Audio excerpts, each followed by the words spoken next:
A life cut short. The murder of Alison Parrott. Imagine a summer day that starts like any other, filled with laughter and possibility. But for one family in Toronto, the warmth of July 1986 will be forever overshadowed by tragedy. 11-year-old Alison Parrott, a bright and ambitious young athlete, would never return home from a supposed photo shoot. Her disappearance would spark a massive investigation, but the truth would remain elusive for over a decade.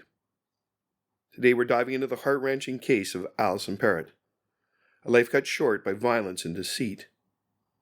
Join us as we explore the twists and turns of this Ontario cold case, and the justice that finally came years later. In this episode of Ontario Cold Cases, Canada's True Crime Podcast, we'll take you through the investigation, the suspects, and the trial that brought closure to Alison's family.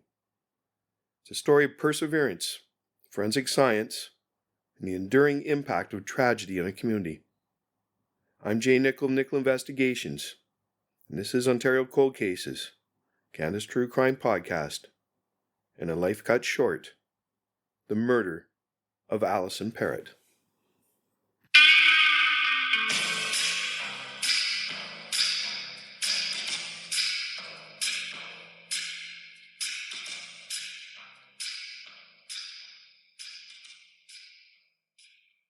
Hello, I'm Jay Nickel of Nickel Investigations, and this is Ontario Cold Cases, Canada's True Crime Podcast. Ontario Cold Cases is a gripping true crime podcast that shines a light on unsolved murders, disappearances, and forgotten crimes from across the province and the world. With meticulous research, compelling storytelling, and a commitment to historical accuracy, we bring you the real stories of victims, investigators, and suspects, stories that demand to be heard. Each week, we take you deep into the world of true crime with a packed schedule of episodes.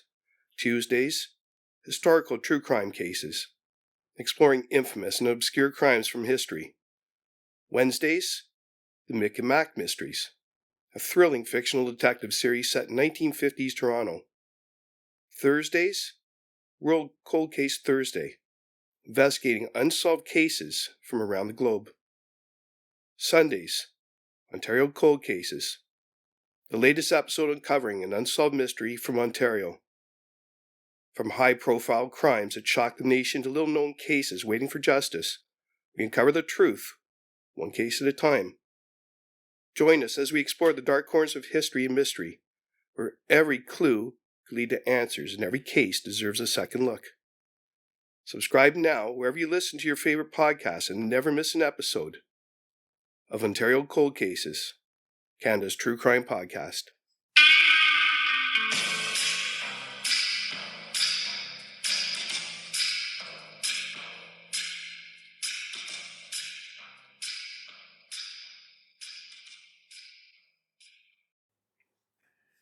In the sweltering summer of 1986, the city of Toronto was bustling with life. Children were out of school, enjoying the freedom of long days and warm nights. But for one family, the carefree days of summer will be forever marred by tragedy. 11-year-old Alison Parrott's life was brutally cut short in a senseless crime that would shock the city, leave her family and community reeling. The investigation that followed would be one of the most extensive and complex in Toronto's history. But despite the best efforts of the police, Alison's killer would remain at large for over a decade. The case would go cold, leaving many to wonder if justice would ever be served. But advances in DNA technology would eventually breathe new life into the investigation, leading to the conviction of Alison's killer and bringing closure to her family. Today, Alison's story serves as a reminder of the importance of perseverance and the power of forensic science in solving even the most heinous crimes. The victim. Alison Parrott was a bright and ambitious 11-year-old girl with a passion for running. As a member of the Tom Longboat Track and Field Club, she had already demonstrated her dedication and talent in the sport. Her hard work paid off when she qualified for the International Youth Track Championships in New Jersey, a remarkable achievement for someone so young. The Toronto Star published her name among the competitors, testament to her accomplishment and a source of pride for her family. Those who knew Alison described her as a responsible and independent young girl. She was comfortable using public transit, a skill that many kids her age were just beginning to learn. This independence was a reflection of her maturity and confidence. Alison's love for running and her determination to succeed were inspiring to those around her. Their future seemed full of promise. Despite her athletic pursuits, Alison was still a child, with interests and hobbies that brought her joy and excitement. Her life was filled with the simple pleasures of childhood, from spending time with friends and family to exploring the city she loved.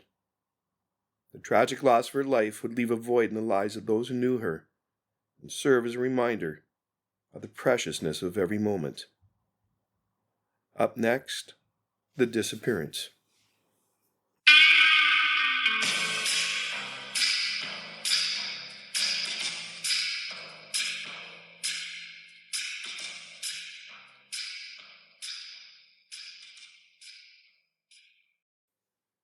The disappearance. On July 25, 1986, Alison's life took a devastating turn. She received a phone call from a man who claimed to be a photographer interested in taking pictures of her and her teammates at Varsity Stadium. The caller seemed legitimate, and Alison mentioned the conversation to her mother, Leslie Parrott. After discussing it with her parents, Alison was given permission to meet the photographer at the stadium. With her parents' approval, Alison left home to head to Varsity Stadium, but she never returned. As the hours ticked by, her parents began to grow concerned. They waited until 5 p.m. to start searching for her, hoping that she might have gotten held up or lost track of time. When they couldn't find her, they immediately contacted the authorities.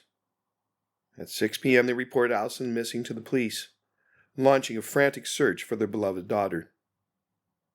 The police investigation would later reveal that the phone call was likely a ruse, used to lure Alison to a location where she would be vulnerable. The caller's true intentions were far from innocent, and Alison's disappearance marked the beginning of a nightmare that would haunt her family and the community for years to come. The investigation. The search for Alison Parrott was a massive effort, with police scouring the city and appealing to the public for information. 2 days after her disappearance, tragedy struck when 2 boys discovered her body in Kings Mill Park, near the Old Mill subway station. The scene was horrific. Alison being bound, raped, and strangled. The brutality of the crime sent shockwaves through the community. The police investigation that followed was one of the largest and most extensive in Toronto's history. Detective Dick Higgins led the investigation, working tirelessly to gather evidence and interview witnesses. Over 18,000 people were spoken to. The police followed up on countless tips and leads. A $50,000 reward was offered for information leading to the arrest of Alison's killer. But despite the efforts, the case remained unsolved. The police were meticulous in collecting evidence. But at the time, forensic technology was limited and the killer's identity remained a mystery. The investigation continued for years, with periodic reviews and new leads.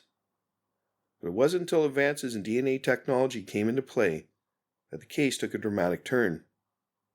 In 1996, DNA evidence was matched with Francis Carl Roy, a development that would finally bring justice to Alison's family after over a decade of uncertainty and pain.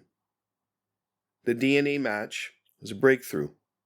Roy's subsequent arrest and conviction would bring closure to a case that had haunted Toronto for far too long. Up next, the suspect.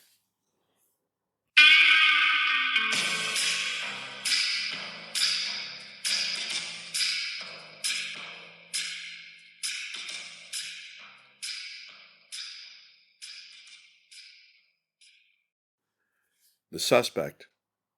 Francis Carl Roy's history of violence and aggression predated Alison's murder by years. A First Nations man from Manitoulin Island, Roy had a criminal record that stretched back to 1976. His past convictions included rape and assault, demonstrating a disturbing pattern of behavior. At the time of Alison's murder, Roy was on parole, having been released from prison despite his history of violent offenses. Roy's DNA was eventually matched with DNA evidence found on Alison's body, a match that was both shocking and conclusive. The DNA evidence, which had been collected and preserved since the initial investigation, was re-examined using advanced technology, leading to the identification of Roy as a suspect. On July 31st, 1996, Roy was arrested and charged with Alison's murder. The arrest marked the culmination of a decade-long investigation and brought hope that justice would finally be served for Alison and her family. Roy's history of violence and his presence in Toronto around the time of Alison's murder made him a plausible suspect. The DNA match provided the crucial evidence needed to link him to the crime.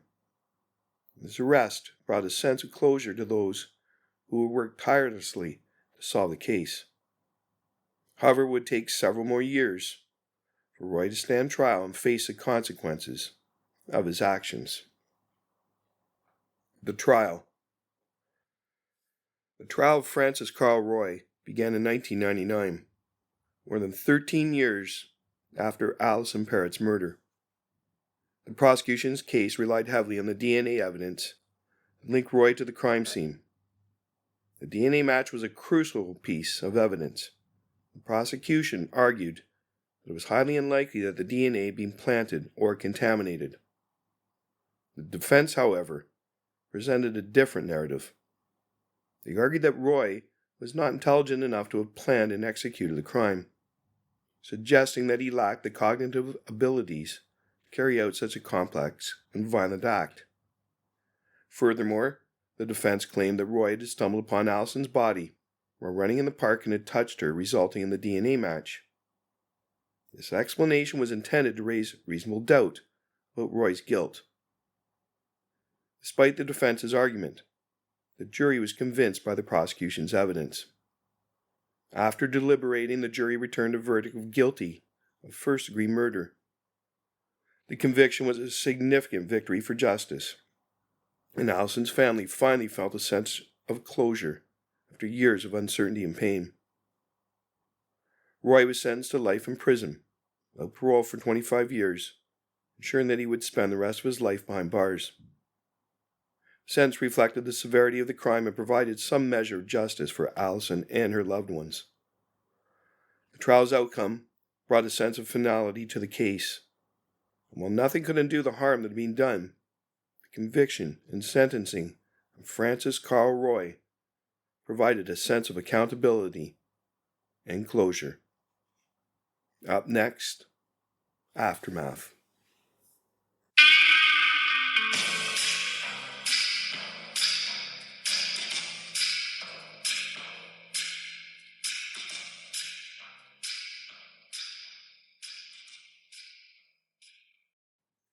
Aftermath. The tragic murder of Alison Parrott had a profound impact on the community, leading to increased awareness about child safety and the importance of street-proofing children. Alison's mother, Leslie Parrott, was determined to ensure that her daughter's death would not be in vain. In response to the tragedy, Leslie launched the Stay Alert, Stay Safe program, an initiative aimed at educating children about potential dangers and teaching them how to stay safe. The program, which was developed by Leslie in collaboration with law enforcement and community organizations, provided children with valuable skills and knowledge to help them navigate the world safely. Through workshops, presentations, and educational materials, Stay Alert, Stay Safe empowered children to be more aware of their surroundings, recognize potential threats, and take steps to protect themselves. Leslie's efforts to promote child safety and street proofing have had a lasting impact on the community. The Stay Alert, Stay Safe program has become a model for other initiatives, and its message of awareness and empowerment continues to resonate with children and parents alike. By turning her grief into action, Leslie Parrott has helped to create a safer, more informed community, ensuring that her daughter's legacy lives on. Thank you for tuning into this episode of Ontario Cold Cases. We hope you found Alison's stories compelling as we do. If you want to stay up to date in more true crime cases from Ontario and around the world, be sure to subscribe to our podcast. You can find us wherever you get your podcasts, whether it's Apple Podcasts, Spotify, or your favorite podcasting app. If you like this episode, please take a moment to leave us a review. Your feedback helps us reach more listeners and continue to bring you the stories that matter. We'd also love to hear from you. If you have any suggestions for future cases or topics, or if you have a personal connection to the case we covered today, please reach out to us through our website or social media channels. Thanks again for listening.